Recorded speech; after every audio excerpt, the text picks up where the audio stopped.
Hey Bookaholics, and welcome back to another video. Today I am bringing you another batch standalone reviews.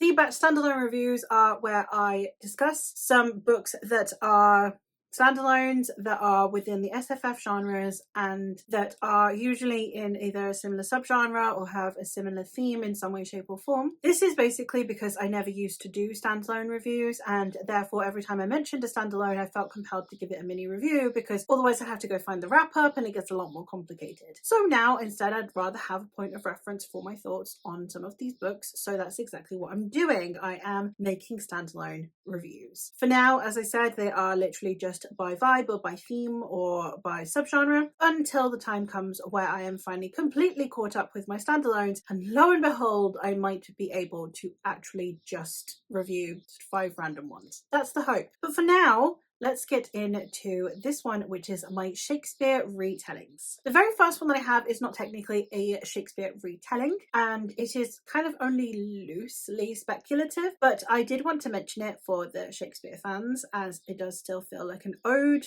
to the bard, and it was a good one, I think, to mention here. That is All's Well by Mona Awad. This is the story of a teacher who is a drama teacher at a university, and she suffers with chronic pain and also misses being an actress. However, her job is somewhat on the line, and it is somewhat contingent on how well the final performance of the year is. She is wanting to do All's Well that Ends Well by Shakespeare. However, her students would prefer to do Macbeth, so she is in a tussle with her students, as it were, until some mysterious men come and offer her not only the chance at removing all of her chronic pain, but also vengeance and comeuppance upon these students. As someone with both chronic pain and someone who has been a teacher, it was a ride, I'm not gonna lie. I feel like Mona Awad has definitely worked in education before, and I also feel like Mona Awad probably has chronic pain of some kind. It felt very raw. Not that I have ever wanted to horrifically murder my students, but there are definitely times where I have not wanting to be around them.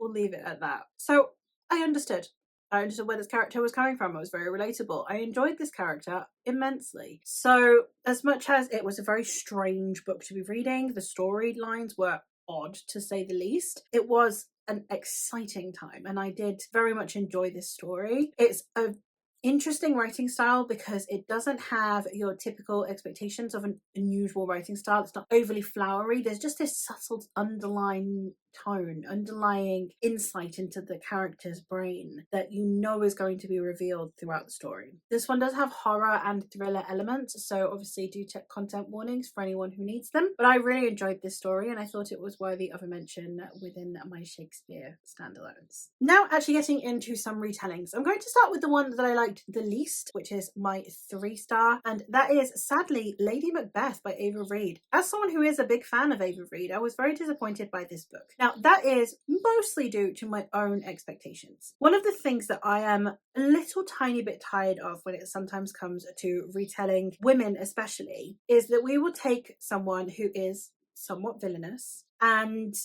the way that we will tell their story is we will either paint them as a victim, give them naivete, or we will take away their willfulness, their eagerness, their power hunger. Because those are always deemed negative qualities, it is therefore impossible to write a redeeming story of one of these women without subduing her. And that's what I felt this story did. I felt like we started with an element of victimhood, an element of suppression, to try and justify the character's actions. It's just not the type of narrative I want for someone like Lady Macbeth. There are many characters out there that I do genuinely see as, even though they eventually became she-wolves, they were potentially victims of their circumstances during the time period. Lady Macbeth is not one of them. I wanted that ruthless to have been purposeful. Maybe in the beginning she needed to be that way for the sake of her husband, the sake of her children, the sake of her life even, and then eventually getting too carried away and thus becoming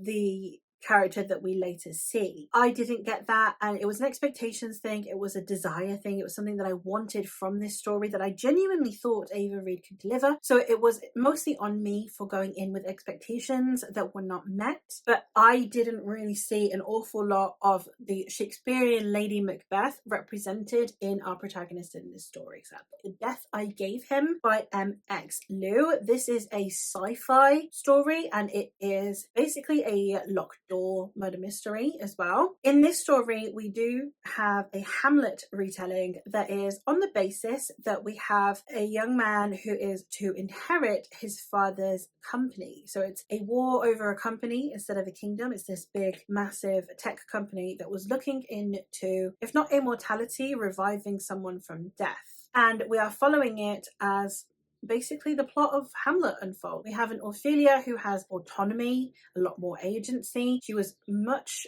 stronger and much more interesting, and I loved the way that Claudius was depicted in here. I thought that all of the characters were a really faithful homage while still feeling modernized and working well for this sci-fi story, and the end result was just a wonderful tale. I absolutely loved it. I'd highly recommend you check it out. The next of my 5-star reads is One for My Enemy by Olivia Blake. This one is very loosely a Romeo and Juliet retelling, and it is also centering Slavic folklore. In it, we have someone who goes by the name of Baba Yaga and another who goes by the name of Koschei the Deathless. And it is rival mafia almost. On the one hand, we have Baba Yaga and all of her daughters, and on the other hand, we have Koschei the Deathless and his 3 sons. And it was a fascinating take on the Romeo and Juliet tale as well, especially when it comes to the prospective Tybalt and Mercutio characters. I think they were handled very well. I gave this 4 stars the first time I read it, and then was desperate to read it again just a couple of months later, and I literally just reread it. I read it in September and then again in December, and I'm not normally an audiobook girly. Now, one thing I will say for the audiobook, which if I was basing it solely on the audiobook, it would get 4 stars instead of 5, is that the audiobook narrator, so there's a lot of characters saying each other's names. Every time you see a romantic pairing, they say each other's names a lot, like a lot. And the way the audiobook narrator did it, where you've got Dima, Marsha, Lev, Sasha. It was just a lot. It was a lot. It made me want to punch things. It made me angry. But I did really enjoy the story. I need a physical copy of this so that if I ever decide to reread it again, I don't have to hear the names breath and name together. It just doesn't work for me. It kind of annoys the heck out of me. But I had a really good time with the narrative. I think it was really well handled. We do have your typical setup of 2 households, both alike in dignity, in fair, I think, New York.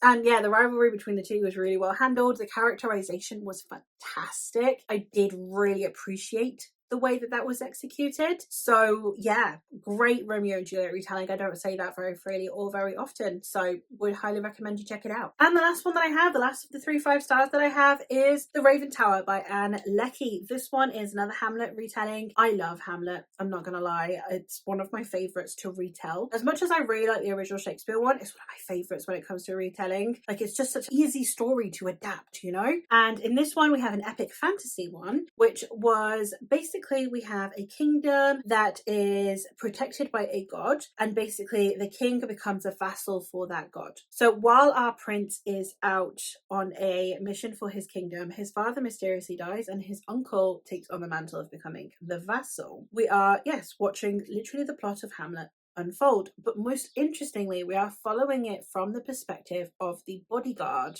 of the Hamlet character. So it's all told in a slightly more distant perspective. It makes for interesting omission of information where this character would or wouldn't get information, and watching the prince somewhat unfold within this story was fantastic, especially because we're watching it from the perspective of someone who deeply cares for this prince. Also, we have trans representation in here, which I always appreciate. Well done, Anne Leckie, for consistently including queer characters. I can't wait to read her series on this basis. I love this story. I would definitely recommend you check it out if you're a fan of Hamlet, or if you want an epic fantasy standalone. All of the world building feels very epic fantasy in nature. power, the way that we interact with this deity who protects this land, and the deity, especially since he's not been responding to protecting this land, and therefore the need for a new vassal. All of it absolutely fascinating. Would highly recommend if you haven't checked it out already. But there you have it. Those are all of my Shakespeare retelling recommendations. I hope that you have found one. Let me know what your favourite Shakespeare story is, and also what your favourite Shakespeare retelling is. Let me know if you've read any of these books and your thoughts on them, or